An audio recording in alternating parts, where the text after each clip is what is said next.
যারা বলে বিজেপির নেতা শুভেন্দু অধিকারী যে মমতা ব্যানার্জি দিদি থেকে ঠাকুমা হয়ে যেতেন তিনি যদি না থাকতেন, তা তুমি তো গেছো 2020-তে, মমতা ব্যানার্জি 21-এ জিতলো কি করে, 24-এ জিতলো কি করে, 23-এর পঞ্চায়েতে জিতলো কি করে? আর এদের কপাল দেখুন, জবে থেকে এই এলিমেন্টটা বিজেপিতে গেছে একটা নির্বাচনও বিজেপি জেতেনি। 2020-তে উপনির্বাচন হেরেছে, 2021-এ বিধানসভা হেরেছে, 2022-এর পুরসভা হেরেছে, 2023-এর পঞ্চায়েত হেরেছে, 2024-এর লোকসভা হেরেছে, 2025-এর উপনির্বাচন হেরেছে। গত এক বছরে 11টা উপনির্বাচন হয়েছে বাংলায়, 11-0 তৃণমূলের পক্ষে হয়েছে, 11টাতেই বিজেপি হেরেছে। কি অবস্থা এদের!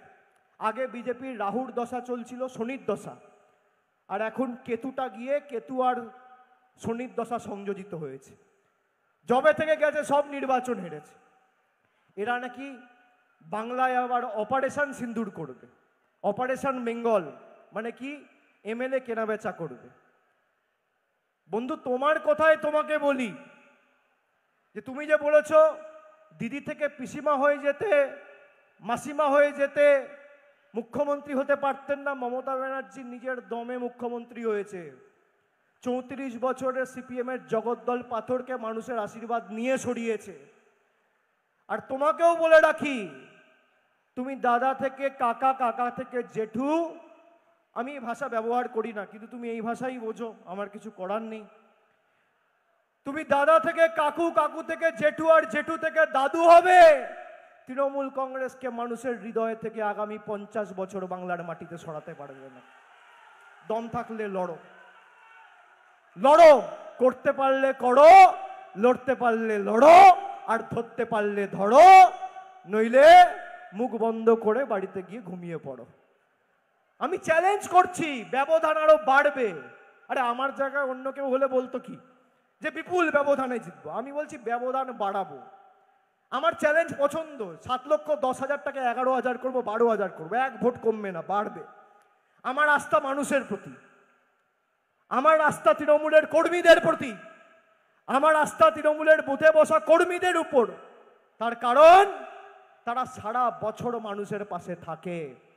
মানুষের বিপদে আপদে মানুষ কাউকে পাক না পাক, তৃণমূল কর্মীরাই ছুটে যায়।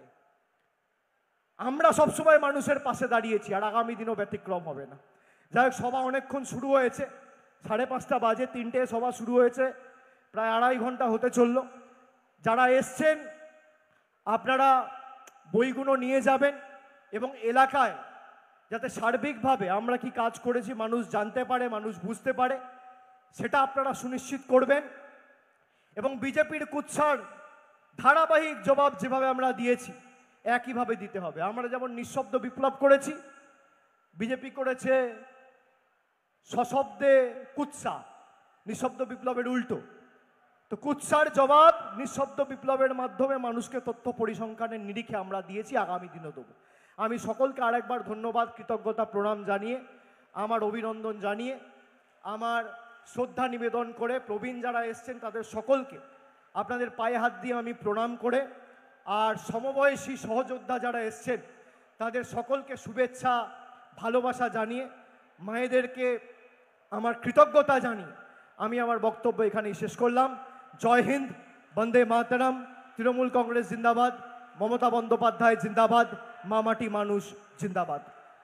জয় বাংলা, জয় বাংলা, জয় বাংলা, জয় বাংলা, জোরে বলুন, জয় বাংলা, জয় বাংলা, জয় বাংলা, জয় বাংলা, জয় বাংলা, জয় বাংলা, জয় বাংলা, জয় বাংলা, জয় বাংলা, জয় বাংলা, জয় বাংলা, জয় বাংলা, জয় বাংলা, জয় বাংলা, জয় বাংলা, জয় বাংলা। অনেক অনেক ধন্যবাদ, নমস্কার।